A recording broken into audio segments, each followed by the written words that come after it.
परिवर्तन ही जीवन का नियम है। समय के साथ बदलाव स्वीकार करना सफलता की पहली सीढ़ी है। जो समय के अनुसार खुद को ढाल लेते हैं वही आगे बढ़ते हैं। गांव बरकतपुर में एक नामी बढ़ी रहता था, हरिराम। उसकी बनाई लकड़ी की कुर्सियां, पलंग, दरवाजे दूर दूर तक मशहूर थे। लोग कहते थे हरिराम का हाथ लगे तो लकड़ी भी बोलने लगे। लेकिन समय बीतता गया, जमाना बदलने लगा। शहरों में फर्नीचर फैक्ट्री खुल गई, मशीनें तेजी से फर्नीचर बनाने लगी। कम समय में, कम दाम में। हरिराम अब 60 की उम्र पार कर चुका था, लेकिन वो अब भी उसी पुराने औजारों के साथ हाथ से लकड़ी को तराशता था। उसे यकीन था मशीन कभी इंसानी हाथों का मुकाबला नहीं कर सकती। मगर धीरे धीरे उसका काम घटने लगा। पहले जहां हफ्ते में 3 से 4 ऑर्डर मिलते थे, अब महीने भर में एक भी मुश्किल से आता। हरिराम का बेटा अर्जुन शहर में पढ़ता था और गर्मी की छुट्टियों में गांव आता था। इस बार जब वो आया, उसने देखा पिताजी दुखी हैं, दुकान में सन्नाटा है। अर्जुन ने धीरे से कहा, बाबा, अगर हम थोड़ी तकनीक अपना लें, मशीनें ले लें या ऑनलाइन ऑर्डर लेने की कोशिश करें तो शायद काम फिर चल निकले।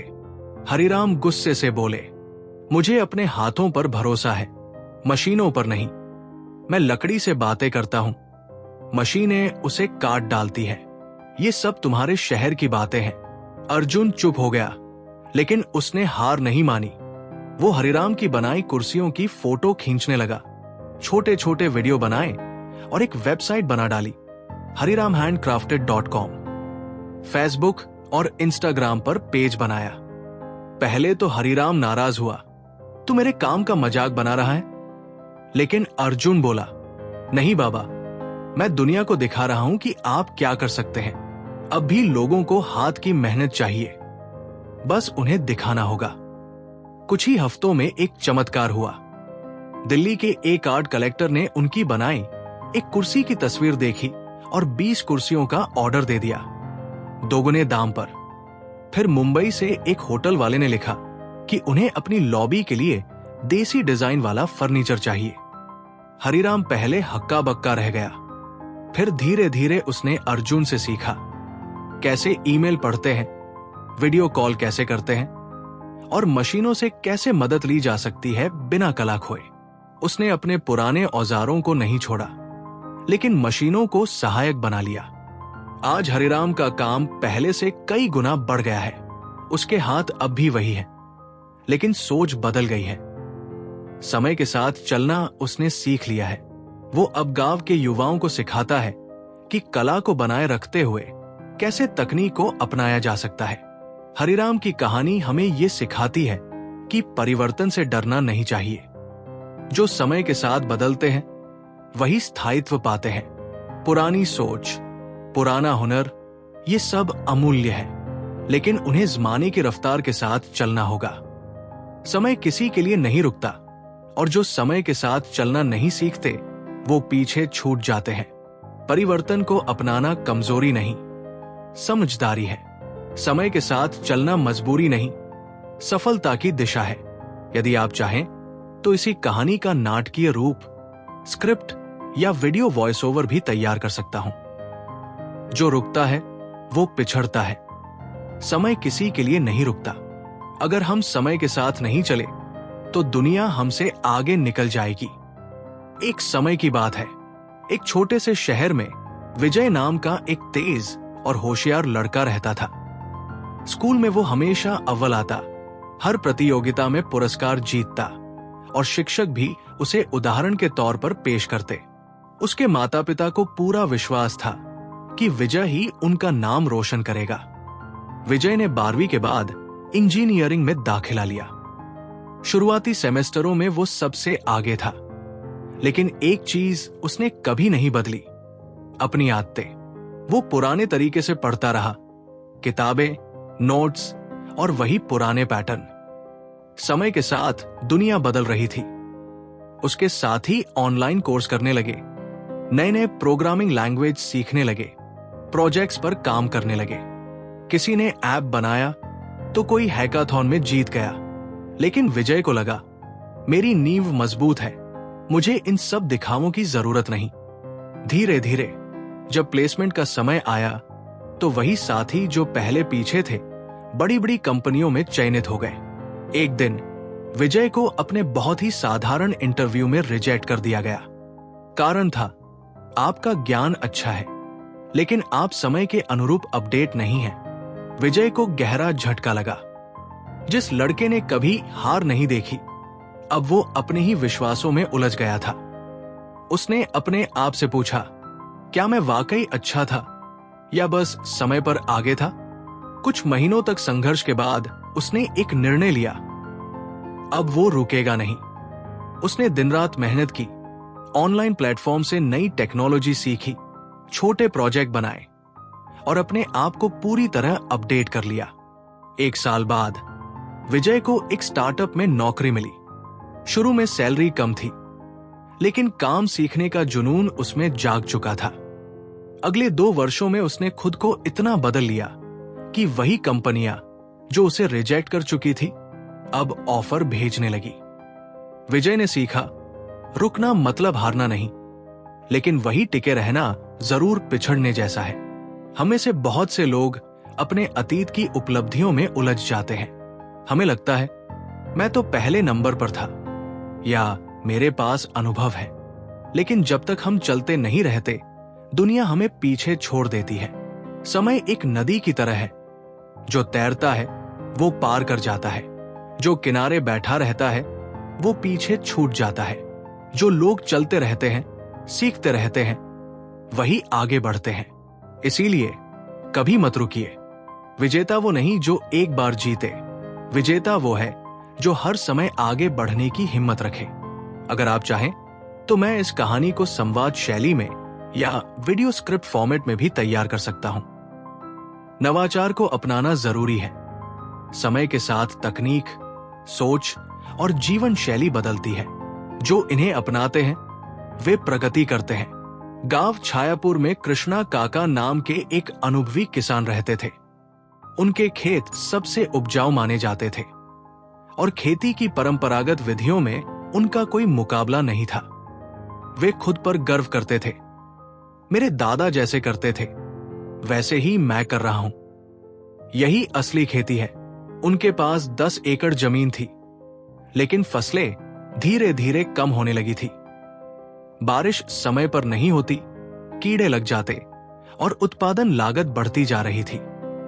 बावजूद इसके काका अपनी परंपरागत सोच पर अड़े रहे। ये सब ड्रोन व्रोन, सेंसर मेंसर की बात मेरे बस की नहीं। गांव में एक नया लड़का आया, राहुल, जो एग्रीटेक इंजीनियर था। उसने गांव के किसानों को समझाना शुरू किया कि कैसे स्मार्ट खेती से उत्पादन बढ़ सकता है। मिट्टी की जांच, ड्रिप इरिगेशन, मौसम के डेटा पर आधारित बुआई और मोबाइल ऐप से फसल की निगरानी। ज्यादातर किसानों ने शुरुआत में हिचकिचाहट दिखाई, लेकिन कुछ युवाओं ने राहुल की बातें मानी और धीरे धीरे उनके खेतों की हालत सुधरने लगी। उनकी लागत कम हुई और फसल दोगुनी होने लगी। कृष्णा काका अब परेशान थे। वही मिट्टी, वही पानी, फिर भी उनके खेत पीछे क्यों रह गए? एक दिन राहुल ने काका के खेत में जाकर कहा, काका, आप खेती में उस्ताद हो, लेकिन समय ने खेती का तरीका बदल दिया है। आप चाहे तो हम साथ में कुछ नया शुरू कर सकते हैं। कृष्णा काका चुप रहे, लेकिन उस रात उन्हें नींद नहीं आई। उन्होंने पहली बार सोचा, क्या मेरा अनुभव अब काफी नहीं? अगले दिन काका ने राहुल को बुलाया और कहा, सिखा दे बेटा, तेरा नया तरीका। अनुभव मेरा, तकनीक तेरी, अब देख दुनिया। राहुल और काका ने मिलकर काम शुरू किया। काका ने पहली बार ड्रोन से कीटनाशक छिड़काव, मोबाइल ऐप से फसल की मॉनिटरिंग और स्मार्ट सेंसर से मिट्टी की नमी की जांच देखी। कुछ ही महीनों में काका की फसलें पहले से ज्यादा लहलहाने लगी। अब काका गांव में दूसरों को बताते हैं, बदलो नहीं तो मिट्टी भी जवाब दे देती है। समय के साथ न चलो तो मेहनत भी बेकार हो जाती है। नवाचार को अपनाना सिर्फ एक विकल्प नहीं, आज के समय में जरूरत है। चाहे वो खेती हो, व्यापार हो, शिक्षा या नौकरी।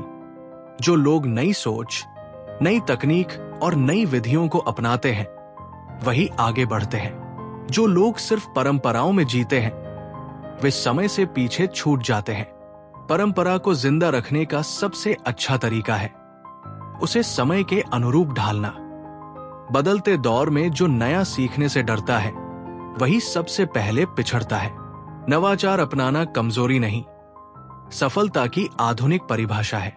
अगर आप चाहें तो इस कहानी को वीडियो वॉइस ओवर, संवाद शैली या गांव की पृष्ठभूमि के साथ इमेज प्रॉम्प्ट्स में बदल कर भी तैयार कर सकता हूं। बीते समय में जीना विकास को रोकता है। पुराने अनुभवों से सीखो लेकिन वर्तमान में जियो। बीते समय की यादों में उलझे रहना आज की संभावनाओं को सीमित करता है। राजू कभी अपने स्कूल का सबसे प्रतिभाशाली छात्र हुआ करता था। हर शिक्षक उसे भविष्य का अफसर कहकर बुलाते थे। इंटरमीडिएट में उसने टॉप किया था और गांव में मिठाई बंटी थी। वो अपने माता पिता का सपना था। उनका बेटा एक दिन बड़ा आदमी बनेगा। लेकिन समय बीता। राजू ने 1-2 सरकारी परीक्षाएं दी पर असफल रहा। वो मायूस हुआ लेकिन पढ़ाई करता रहा। धीरे धीरे उसे पढ़ाई में मन लगना बंद हो गया।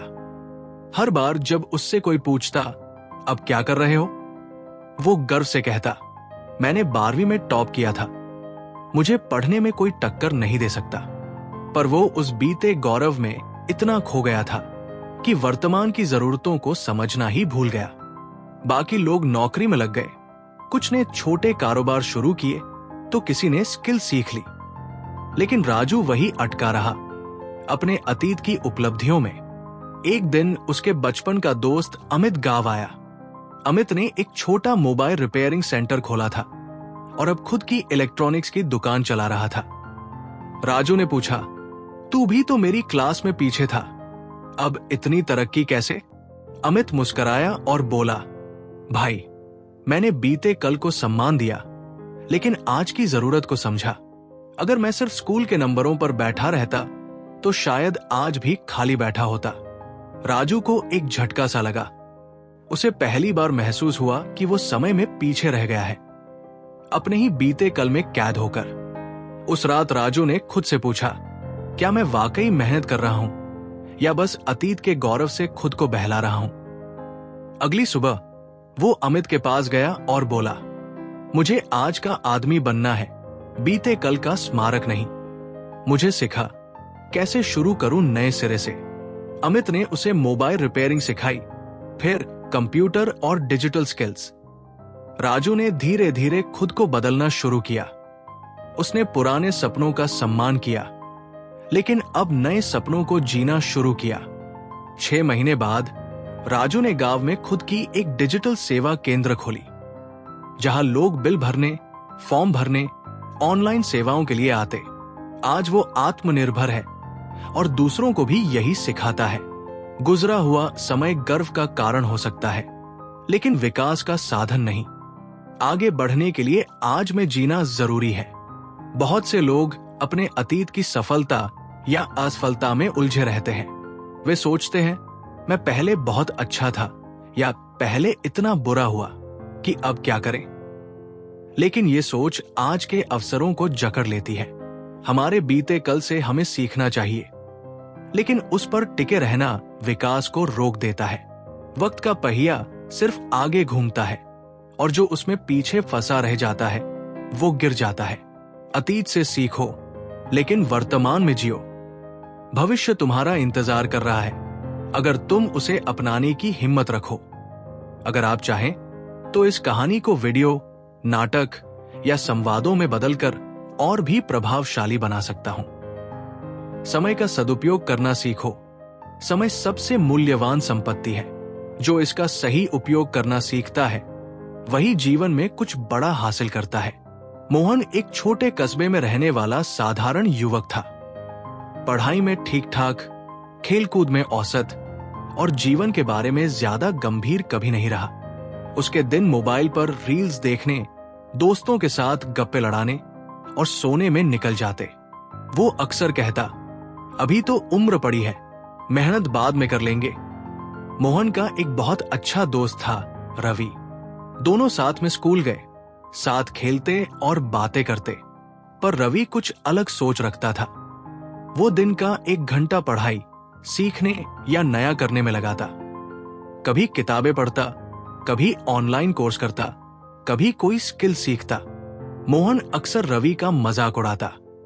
क्या करेगा इतना पढ़कर? सरकारी नौकरी भी किस्मत से लगती है। रवि बस मुस्कुराता और कहता, किस्मत से पहले समय की कद्र करनी सीख, किस्मत खुद रास्ता दिखा देगी। समय बीतता गया। 3 साल बाद मोहन अब भी उसी पुराने धर्रे पर था, बिना नौकरी, बिना लक्ष्य, बस कल से कुछ शुरू करूंगा वाली आदत में फंसा हुआ। वही रवि अब एक प्राइवेट कंपनी में जॉब कर रहा था, साथ ही खुद का छोटा ऑनलाइन बिजनेस चला रहा था। उसने वेबसाइट बनाना, डिजिटल मार्केटिंग और वीडियो एडिटिंग जैसी स्किल्स सीखी थी, बस रोज का 1 घंटा देकर। मोहन को धक्का तब लगा जब उसने देखा कि रवि अपने माता पिता के लिए एक बाइक खरीद कर लाया। और जब किसी ने पूछा कैसे कर लिया ये सब, रवि ने मुस्कुराकर जवाब दिया, हर दिन का 1 घंटा मैंने भविष्य के नाम किया था, उसी का फल है ये। मोहन को लगा जैसे किसी ने उसके सोए हुए जीवन को झकझोर दिया हो। उसने खुद से पूछा, मैंने कितने घंटे यूं ही गवा दिए? क्या मैं वाकई वक्त की कद्र करता था? उस दिन से मोहन ने एक निर्णय लिया, अब हर दिन 1 घंटा सिर्फ खुद के विकास के लिए दूंगा। उसने पुराने दोस्तों से संपर्क किया, रवि से मार्गदर्शन लिया और रोज पढ़ाई, नई स्किल सीखने और आत्मनिरीक्षण में 1 घंटा देना शुरू किया। कुछ महीनों में उसकी सोच बदल गई, आदतें सुधर गई और आत्मविश्वास लौट आया। आज मोहन एक ऑनलाइन कंटेंट राइटर है, घर बैठे पैसे कमा रहा है और वो हर युवा को यही सलाह देता है, 1 घंटा रोज अपने भविष्य के नाम कर दो, ये सबसे बड़ा निवेश है। समय सबसे अनमोल धन है जो एक बार चला गया तो लौटता नहीं। लोग पैसे खोकर फिर कमा लेते हैं, लेकिन समय खोकर दोबारा नहीं पा सकते। जो व्यक्ति हर दिन के कुछ मिनट या घंटे अपने लक्ष्य, सीखने और आत्मविकास में लगाता है, वो धीरे धीरे खुद को बदल लेता है। वही लोग दुनिया में फर्क लाते हैं। छोटा प्रयास भी बड़ा बदलाव ला सकता है अगर समय पर किया जाए। समय का सबसे अच्छा उपयोग यही है, इसे अपने आप को बेहतर बनाने में लगाओ, ना कि बस बिताने में। अगर आप चाहें तो मैं मोहन और रवि की इस कहानी को संवाद, वॉइस ओवर स्क्रिप्ट या वीडियो सीरीज में भी बदल सकता हूं। समय के अनुसार खुद को ढालना ही समझदारी है। जो इंसान बदलते समय के साथ खुद को ढाल लेता है वही टिकता है। जड़ हो जाना विनाश का कारण बनता है। कस्बा हरिपुर में एक बेहद मशहूर फोटो स्टूडियो था, शर्मा स्टूडियो। इसके मालिक शर्मा जी पुराने जमाने के प्रतिष्ठित फोटोग्राफर थे। शादियों, समारोहों और पासपोर्ट फोटो के लिए हर कोई उन्हीं के पास आता था। उनके पास बड़ी बड़ी एल्बम्स, फिल्म रोल कैमरे और पुराने प्रिंटिंग उपकरण थे। वे गर्व से कहते, फोटोग्राफी कला है, ये आजकल के मोबाइल कैमरा वालों के बस की बात नहीं। लेकिन वक्त बदलने लगा, मोबाइल कैमरे आने लगे, DSLR सस्ते हो गए, ऑनलाइन फोटो एडिटिंग ने बाजार को नया रूप दे दिया। लोगों को अब तुरंत फोटो चाहिए होती, डिजिटल फॉर्मेट में, बिना एल्बम, बिना इंतजार। शर्मा जी ने कई बार देखा कि पास में नया खुला डिजिटल फोटो हब अब युवाओं से भरा रहता है, लेकिन वो फिर भी कहते, ये सब तामझाम है, असली फोटोग्राफी तो हमारी पीढ़ी ने की है। धीरे धीरे उनके स्टूडियो में ग्राहक कम होने लगे, बिजली का बिल चुकाना मुश्किल, पुराने कर्मचारी छोड़ने लगे और आखिरकार बोर्ड पर स्टूडियो बंद है का बोर्ड टांगना पड़ा। उसी कस्बे का एक नौजवान नील था जो कभी शर्मा जी के पास ट्रेनिंग लेता था। उसने शर्मा जी को एक दिन ढूंढा और कहा, गुरुजी, आपकी कला को मरने मत दीजिए, बस उसे समय के अनुसार ढालिए, मैं मदद कर सकता हूं। शर्मा जी ने पहले इनकार किया, पर जब उन्होंने अपनी खाली दुकान, धूल खाई मशीनें और अपना बीता गौरव देखा उनका दिल पसीज गया। नील और शर्मा जी ने मिलकर स्टूडियो को फिर से खोला, लेकिन इस बार नाम रखा गया शर्मा स्टूडियो 2.0 डिजिटल मेमोरीज। अब वहां DSLR, chroma background, online album, reel shooting और एडिटिंग सर्विस भी थी।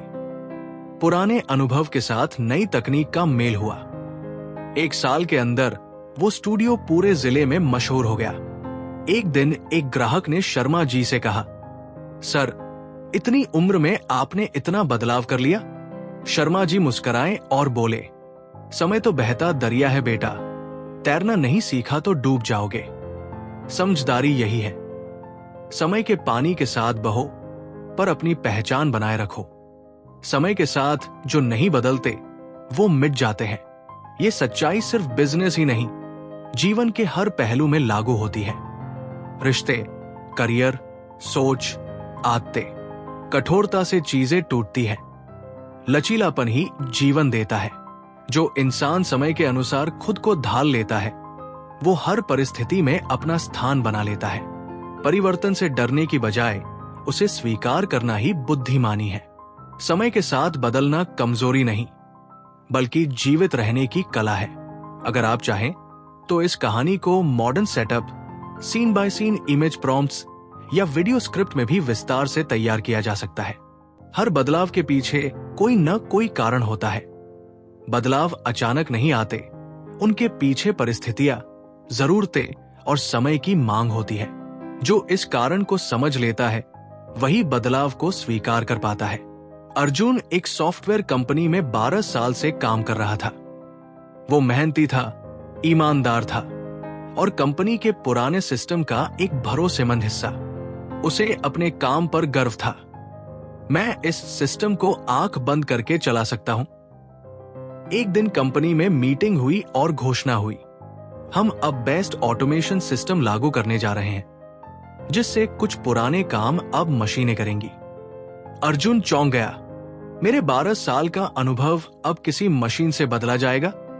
उसने विरोध किया, नाराजगी जताई और कहा, हमने कंपनी को बनाया है और अब हमें ही बेकार कर दिया जा रहा है। उसके कुछ साथी भी सहमत थे, लेकिन HR ने एक बात बहुत शांति से कही, अर्जुन जी, ये बदलाव आपसे नहीं, समय की मांग से हो रहा है। अगर हम नई तकनीकें नहीं अपनाएंगे तो बाकी कंपनियां हमसे आगे निकल जाएंगी और हम सबका भविष्य खतरे में आ जाएगा। अर्जुन को बात तो समझ आई, लेकिन दिल से वो इसे स्वीकार नहीं कर पा रहा था। उसी समय कंपनी ने एक नया प्रशिक्षण कार्यक्रम शुरू किया, जिसमें कर्मचारियों को AI, डेटा एनालिटिक्स और ऑटोमेशन टूल्स सिखाए जा रहे थे। कई युवाओं ने जुड़ना शुरू किया, लेकिन अर्जुन अब भी संकोच कर रहा था। एक दिन उसने अपने बेटे विवेक से बात की, जो कॉलेज में था और AI पढ़ रहा था। अर्जुन ने पूछा, क्या ये वाकई जरूरी है? विवेक बोला, पापा, जब बदलाव आता है तो 2 ही विकल्प होते हैं, या तो हम उससे डरकर पीछे हट जाए या उसे समझकर आगे बढ़ जाए। AI इंसानों की जगह नहीं लेता, वो इंसानों को बेहतर बनाता है। अर्जुन को लगा जैसे किसी ने उसकी आंखें खोल दी हो। अगले दिन से उसने ट्रेनिंग ज्वाइन की। शुरुआत में मुश्किलें आई, लेकिन धीरे धीरे वो नई तकनीक समझने लगा। कुछ महीनों में वो उस टीम का हिस्सा बन गया जो पुराने सिस्टम को नए में बदलने में सहयोग कर रही थी। अब वो न सिर्फ कंपनी में बना हुआ है, बल्कि एक मेंटोर भी है, जो बाकी सीनियर कर्मचारियों को बदलाव की वजह और महत्व समझाता है। एक सेमिनार में उसने कहा, हर बदलाव के पीछे डर नहीं, एक कारण होता है। उसे समझ लो तो बदलाव दुश्मन नहीं, तुम्हारा अगला अवसर बन जाता है। बदलाव कभी यूं ही नहीं आते, वो समय, जरूरत, प्रतिस्पर्धा या विकास की मांग के कारण आते हैं। जो सिर्फ बदलाव को देखते हैं वो घबरा जाते हैं, लेकिन जो उसके पीछे छुपे कारण को समझते हैं वही उस बदलाव को मौका बना लेते हैं। बदलाव का विरोध मत करो, उसका कारण समझो, वही तुम्हारा रास्ता दिखाएगा। बदलाव तुम्हें कमजोर नहीं करता, अगर तुम उसकी वजह को जानकर खुद को मजबूत कर लो। अगर आप चाहें तो इस कहानी को कॉर्पोरेट बैकग्राउंड, ऑफिस विजुअल्स और वॉइस ओवर के लिए स्क्रिप्ट के रूप में भी तैयार किया जा सकता है। समय कभी किसी के लिए नहीं रुकता, वक्त आगे बढ़ता रहता है। जो इसके साथ चलता है वो बढ़ता है, जो पीछे छूट जाता है उसे वक्त कभी दोबारा नहीं बुलाता। नीरा एक होनहार छात्रा थी। कॉलेज के दिनों में उसने टॉप किया था और MBA के बाद एक प्रतिष्ठित कंपनी में जॉब लग गई। सब कुछ बेहतरीन चल रहा था, करियर, नाम और आत्मविश्वास। फिर उसकी शादी हुई और कुछ ही समय में 2 बच्चों की मां बन गई। नीरा ने खुद अपने फैसले से जॉब छोड़ा ताकि वो अपने बच्चों को पूरा समय दे सके। घर परिवार संभालना उसका पहला लक्ष्य बन गया। वो कहती, अभी बच्चों को वक्त देना है, काम तो कभी भी शुरू हो सकता है। लेकिन साल दर साल बीतते गए, बच्चे बड़े हो गए, स्कूल में व्यस्त हो गए और पति भी ऑफिस के काम में। नीरा को अब दिन भर फुर्सत रहने लगी। वो नौकरी फिर से शुरू करना चाहती थी, लेकिन उसे एहसास हुआ, अब वो नौकरी करने लायक स्किल्स मेरे पास नहीं है। टेक्नोलॉजी बदल गई है, जॉब मार्केट बदल गया है। उसने कई जगह रिज्यूमे भेजे, लेकिन या तो जवाब नहीं मिला या कहा गया, मैम आपका गैप बहुत लंबा है। वो टूट गई। कभी जिसकी पहचान उसके नाम से होती थी, अब वो बस घर संभालने वाली बन गई थी। एक शाम नीरा पार्क में बैठी थी जब उसकी मुलाकात राधा से हुई, जो उसी की उम्र की थी, लेकिन एक NGO चला रही थी और ऑनलाइन प्रोजेक्ट्स पर काम कर रही थी। नीरा ने पूछा, तुमने कैसे फिर से शुरुआत की? राधा ने मुस्कुराकर कहा, मैंने समय को दोष नहीं दिया, बल्कि समझा कि अगर मुझे समय पकड़ना है तो अभी करना होगा। वो वक्त जो गुजर गया वो नहीं लौटेगा, लेकिन जो अभी है वो मेरे हाथ में है।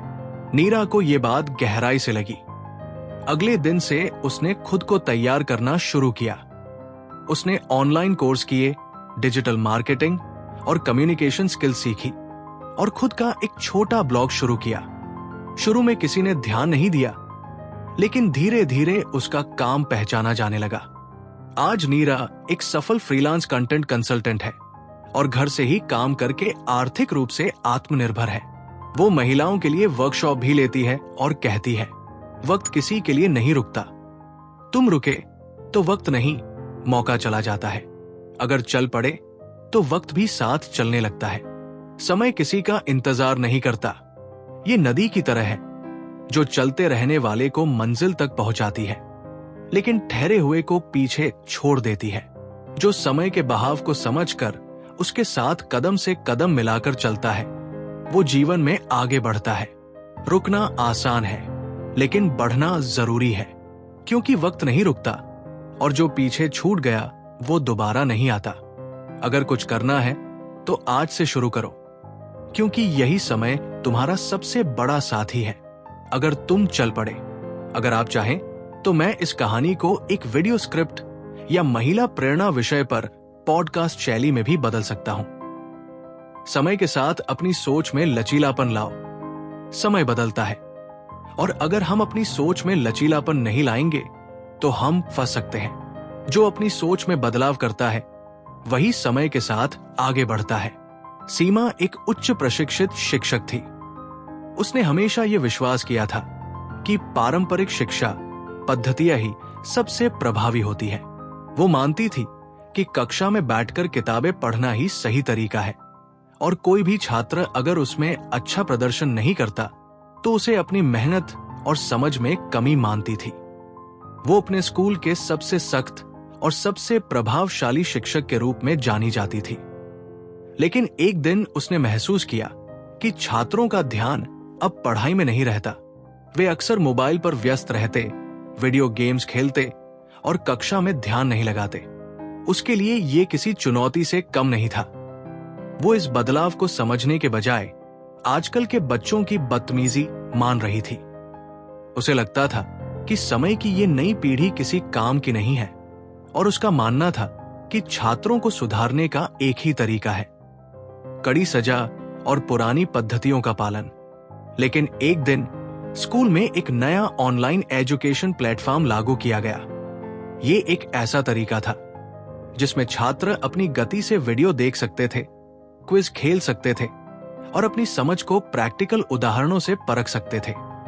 बहुत से शिक्षक इसके पक्ष में थे, लेकिन सीमा ने इसका विरोध किया। ये एक और बेवकूफी है। छात्रों को किताबों से ज्यादा क्या चाहिए? कुछ महीनों बाद सीमा का एक प्रिय छात्र अंश, जो हमेशा उसके विषय में कमजोर था, ऑनलाइन प्लेटफॉर्म पर सक्रिय हुआ। उसने घर पर आराम से पढ़ाई की और अपने समय के अनुसार टॉपिकों को सीखा। इसके बाद उसने अपनी मेहनत से कक्षा में सबसे बेहतर प्रदर्शन किया। सीमा हैरान रह गई। अंश ने उससे कहा, मैम, ऑनलाइन प्लेटफॉर्म ने मेरी मदद की। मैं अपने स्पीड और समझ के हिसाब से सीख सकता था, जो मुझे कक्षा में कभी नहीं मिला। इस बात ने सीमा को चौंका दिया। उसने सोचा, क्या यही समय है जब मुझे अपनी सोच में लचीलापन लाना चाहिए?